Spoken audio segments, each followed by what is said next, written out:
Ich glaube, ich weiß, was der Segelmacher sagt. Zweiter Teil ist der Anker. Juhu! Wir kriegen unser Außenborder und wir kriegen unser Dinghy. Oh, ich habe keine Lust mehr zu putzen. Guck wieder nach Werkzeugkisten, bin frustriert.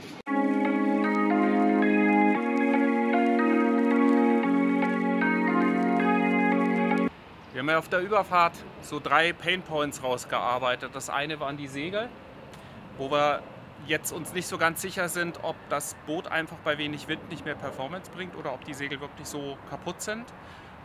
Das zweite ist der Anker, der uns nicht gefällt und zu klein ist. Und das dritte ist das Dinghy, und an alle 3 Themen wollen wir rangehen. Und wir fangen jetzt an, wir nehmen jetzt erstmal die Segel runter, die sollen zum Segelmacher, der soll sich die mal genau angucken.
Ich glaube, ich weiß, was der Segelmacher sagt.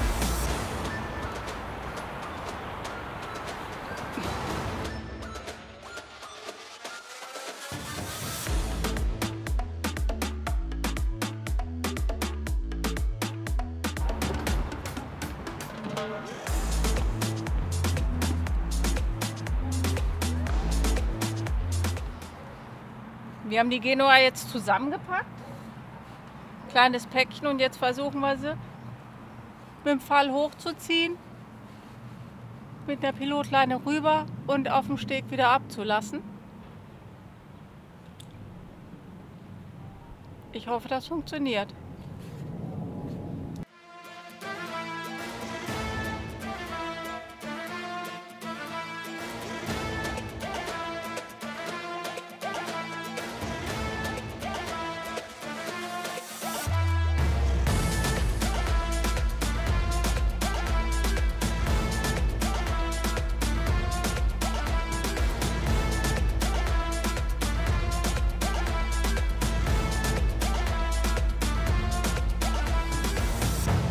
Es ist riesig und ziemlich unhandlich, und wenn ich mir jetzt vorstelle, ich müsste das, keine Ahnung, auf See machen, um runterzutauschen auf ein kleineres oder bei Welle, dann ja. Gut, jetzt müssen wir gucken, ob wir das überhaupt in der Größe, wenn überhaupt, dann wieder haben wollten, weil wir können es so überhaupt gar nicht tauschen, und ob man nur damit durchfahren kann. Also wir haben das zwar auf den vorherigen Booten gehabt, aber bei dem ersten Boot hatten wir eine Genua und eine Fock, da haben wir öfter durchgetauscht. Das war aber ein deutlich kleineres Segel, ist auch 5 Jahre her, deswegen haben wir nicht mehr die Übung.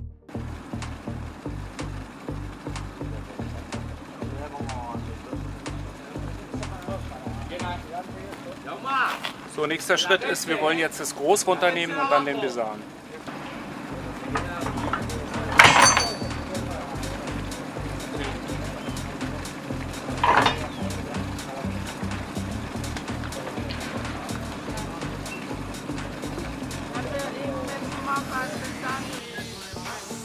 Hier haben wir die italienische 7-Knoten-Technik, sehr bekannt für ihre Haltbarkeit. Und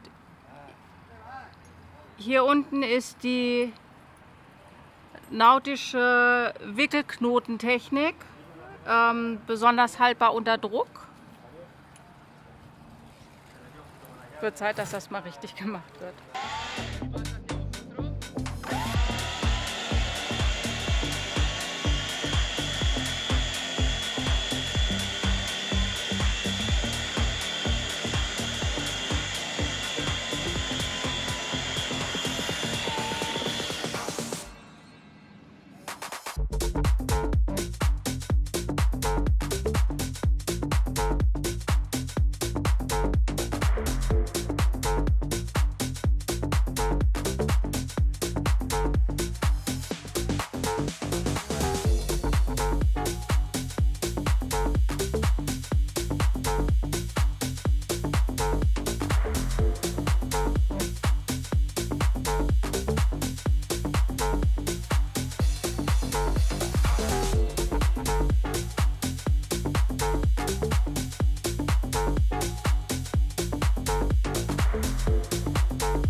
hier ist jetzt der italienische 10-fach geschlungene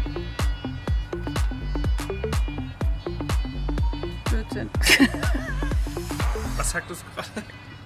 Ja, ich weiß nicht, wie man das hier, also Das ist Origami, oder? das ist Makramee. Makramee ist das. Origami ist Papierfalten. Ja. Origami ist, kannst du mit deinem Segel machen. Das hier ist Makramee. Ja. Ja, Makramee hängt man sich aber an die Wand und naja, gut. Das müssen wir aufschneiden, das kriegen wir nicht geöffnet. Das lohnt auch nicht. Also das Ding hier müssen wir, glaube ich, echt nicht aufheben. Hier, ich leihe dir mein super tolles Leatherman. Das ist auch nur, weil ich es dir geschenkt habe. Hey. Ist ja so. Hier, mach mal auf. Vorsicht, die schneidet. Also bist du damit einverstanden, dass ich das durchschneide, ja? Diese kostbare Leine Ja. und das eigentlich ist ein Kunstwerk. Darf ich jetzt?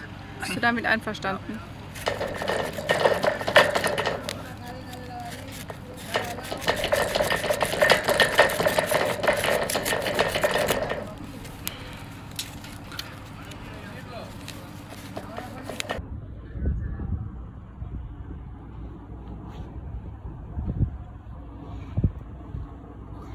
Der Besan hier ist irgendwie ein 2-Kurbelsystem und jetzt muss ich kurz gucken.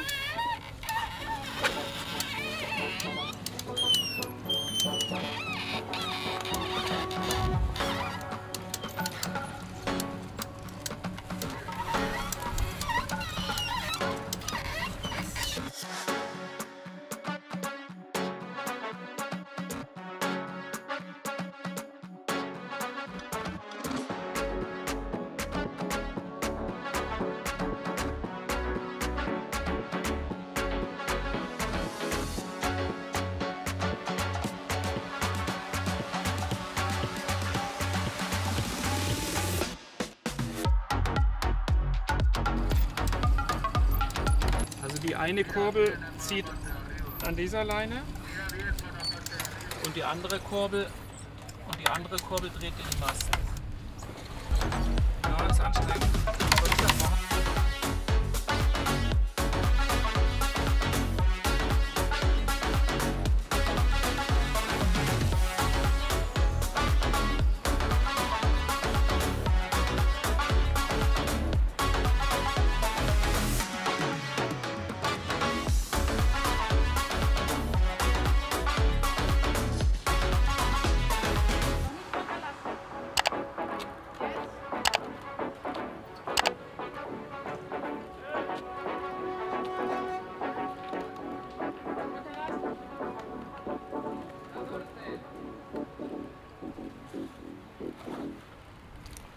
Zweiter Teil. Erster Teil waren ja die Segel, die haben wir runter. Das ist mittlerweile nachmittags, hat länger gedauert, als wir wollten.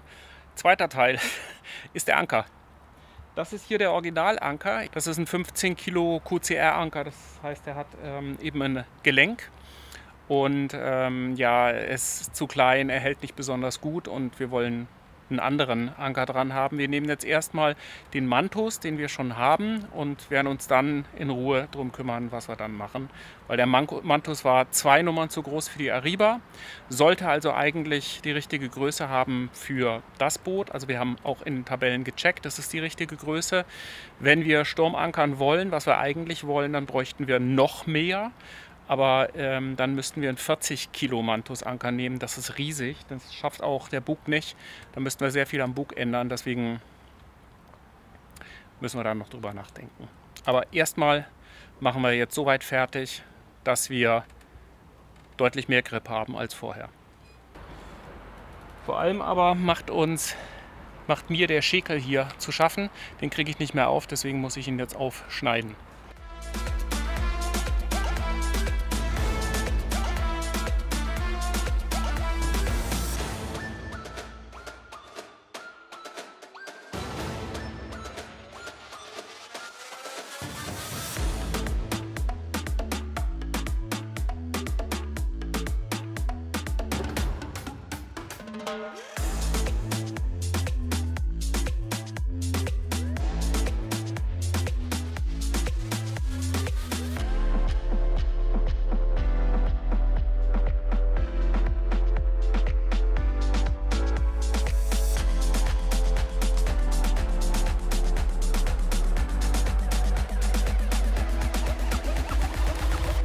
Ich habe jetzt die Anker einmal durchgetauscht. Der Anker, der auf der Ariba war, der Mantus 25 Kilo, den wir so lieben, weil er so toll greift, ist jetzt hier. Passt ganz genau. Wenn er eingefahren ist, bewegt er sich nicht mehr. Die Aufnahme passt ganz genau, ist keine Selbstverständlichkeit. Als wir den damals auf der Ariba installieren wollten, mussten wir den Bugkorb ändern und die Wippe. Und hier passt er ganz genau. Bin echt glücklich darüber. Hält auch deutlich besser als der vorherige und ist jetzt erstmal eine Möglichkeit, um wieder guten Gewissens zu ankern. Wer gut aufgepasst hat, sieht, dass da ein Dinghy im Spiel ist. Und das ist warum. Ich habe gerade mehr oder weniger durch Zufall entdeckt, dass unser Schlauchboot mit dem Außenborder angekommen ist. Ich hätte der Marina mitgeteilt, dass ein Paket geliefert wird und dass die doch bitte Bescheid sagen sollen. Das haben sie aber nicht gemacht. Und nachdem das Ding überfällig war, bin ich heute einfach mal am Marina-Büro vorbeigefahren. Da steht die Palette. Ich habe jetzt ein Auto organisiert. Das ist toll, wenn man hier im Hafen Freunde hat. Also Sergio, vielen Dank dafür. So, haben wir's. Juhu! Wir kriegen unser Außenborder und wir kriegen unser Dinghy. Batterie vom Motor. Du machst das aber spannend. Das Spannende ist eigentlich da. Ne? Da. Also das ist echt großartig, weil die sind leicht, die Sachen. Ne?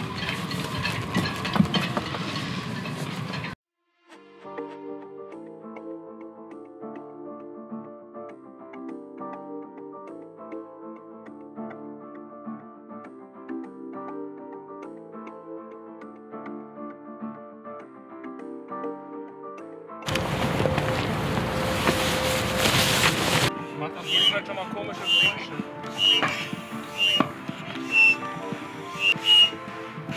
Sorry. Oh, it's all good. It's all good. You guys look like you've got loads to do. Right? Ja. It never stops. I'm sure.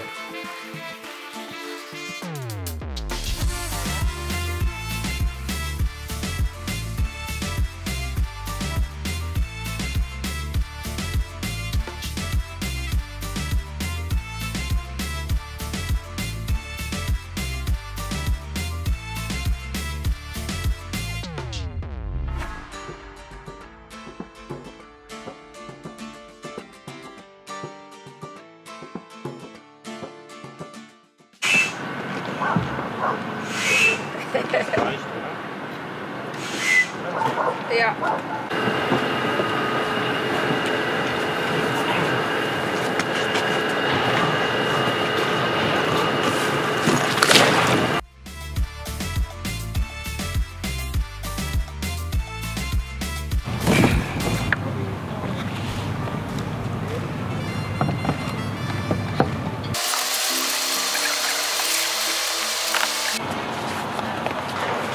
Also er wiegt ja nicht nix, ne?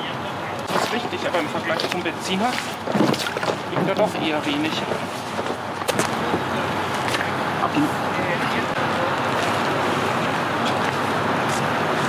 Hast du? Willst du vielleicht die Paddel noch dazu haben? Falls was nicht geht? Im Moment fährt er nur rückwärts.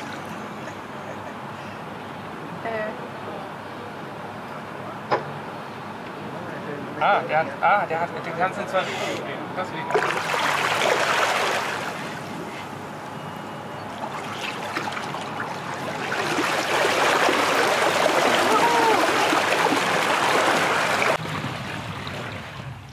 Also was total gewöhnungsbedürftig ist, der hat ist ja ein Elektromotor, das heißt, er hat sozusagen gar kein Getriebe und man kann am Griff direkt vorwärts und rückwärts schalten. Und keine Paddel dabei. Der sagt 10 Stunden. Na dann. Bis heute Abend. Ich sag, das ist eine schöne Größe, da kriegen wir schön Müll, Einkauf, alles Mögliche rein zu zweit. Ja. Und 4 Personen passen auch locker rein. Ja. Ja. Zufrieden. Ja. Das ist total ruhig, das ist so angenehm. Ja.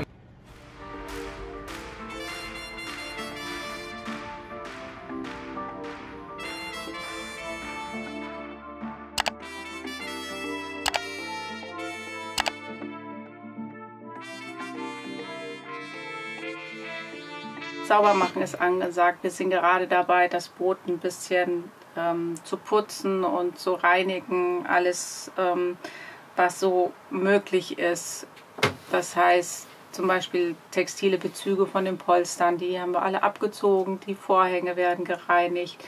In den Schränken, also wir können die Schränke nicht auswischen. Die Schränke sind alle mit Teppich bezogen, was vom Gedanken her gut ist, damit eben nichts rumklötern kann.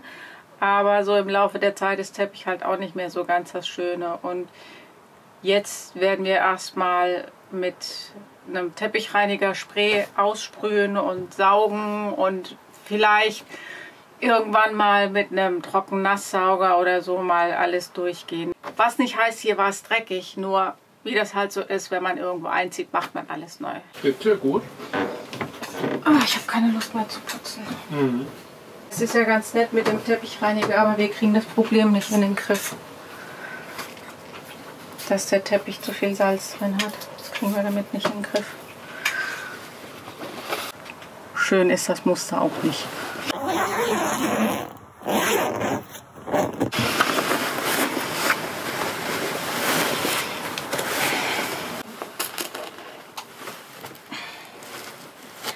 Uiuiui. Das wird schwer. Ja. Und hier sieht man halt, da war halt wirklich schon Feuchtigkeit und größten und viel Salz auch. Also das muss einfach raus, weil das die ganze Feuchtigkeit im Boot hält.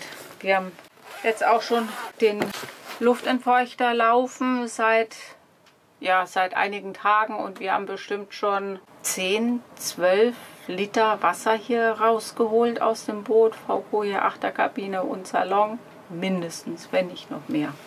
Man merkt das aber auch schon gleich wieder. Wirklich, der Luftentfeuchter hat direkt das Raumklima deutlich verbessert.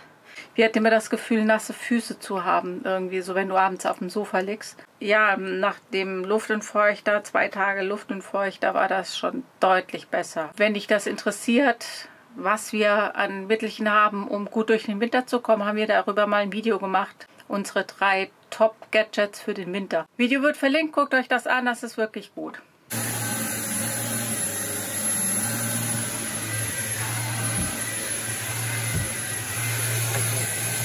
Da vermisse ich Deutschland, weil da gibt es nämlich in der Drogerie immer diese tollen Teppichreinigungsmaschinen und sauber. Und das hätte ich jetzt wirklich gerne. Ich kaufe nicht eine dafür jetzt extra, aber ja. Also fahren wir jetzt einen Nass-Trockensauger holen. Ja, wir brauchen ihn halt zum Beispiel, um das hier nass auszuwaschen, damit das Salz rausgeht. Ja. Und es gibt auch im Motorraum einen ganz tiefen Pumpensumpf, den man auch hin und wieder reinigen muss. Und da brauchen wir eh einen. Also. Das ist ja nichts. Also irgendwie sind das, glaube ich, von diesen, ich sag jetzt mal Schwalbenläster dazu, gibt es irgendwie 56 Stück auf dem Boot. Hast du die gezählt? Nee, das habe ich gelesen. Also so um die 56 Stück sollen das sein. Und alle mit Teppich, innen, Teppich hinten, vorne, oben, unten, rechts, links. Ja, also 5 Seiten. 56 mal 5, was ist denn das? Nein. 300. 300 Seiten.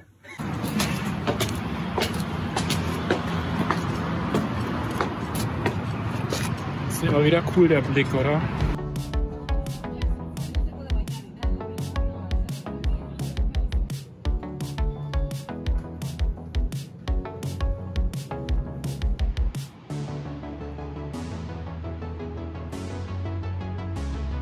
Kompensation? Ja. Guck wieder nach Werkzeugkisten, bin frustriert. Kriegen nicht das, was wir brauchen hier. Gibt verschiedene Sets, verschiedene Hersteller. Aber immer ausgerechnet die Nassdüse ist nur bei dem teuersten Gerät dabei, bei dem gelben, großen, der sprühen und saugen kann. Also ein wirklicher Teppichreiniger ist auch eigentlich das, was wir brauchen, aber der liegt bei 300 € und das außerdem ist er riesig.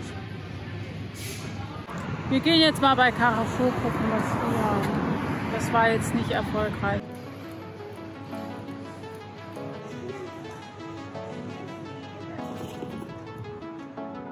Aber das ist wirklich witzig, ne? Wenn man hier gerade so in Elektroläden drin ist.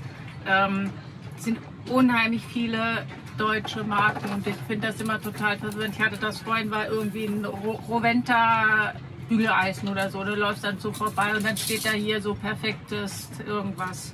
Bügeleisen für keine Ahnung was. Aber auf Spanisch halt, ne? Nein, auf Deutsch. Auf Deutsch? Naja klar, das ist ja wie hier auch. Hier steht ja auch auf Deutsch. Nastrockensauger. Nastrockensauger und du hast ja hier eine Seite wieder auf Deutsch. War ja beim Kercher auch so. Mhm. Unboxings Nastrockensauger. Uhu. So, das ist die Nasstrocken-Saugdüse.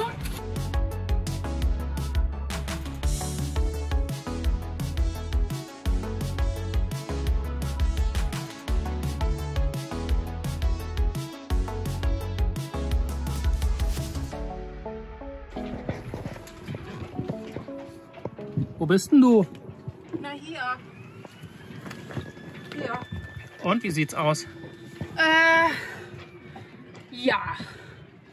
Also ja, es geht so. Okay. Also es saugt. Es saugt und blägt, sagt Hanselmann. Genau. Wo Mutti sonst nur blasen kann. Er saugt nicht trocken. Also er saugt das Wasser nicht so weit raus, dass der Stoff trocken ist danach. Ja. Das tut er nicht. Also es ist danach nicht richtig trocken. Die Düse ist gut. Ja. Hast Also du die seitlich jetzt abgeklebt, links und rechts? Ja, hier. Ah, sehr gut. Genau. Also die macht ein gutes Vakuum. Ja. Also es ist besser als nix, aber auch nicht toll, oder? Naja, es ist nicht optimal. Muss man halt unseren Luftentfeuchter dann arbeiten lassen. Aber es ist auf jeden Fall besser als vorher.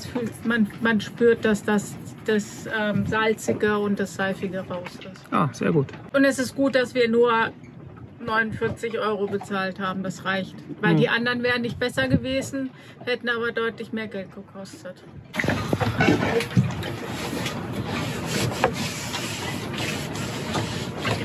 Machst du das jetzt mit dem Schwamm? Ja. Das muss ja ordentlich Wasser drauf, sonst macht es ja keinen Sinn. Das Salz soll ja verdünnt werden. Ja.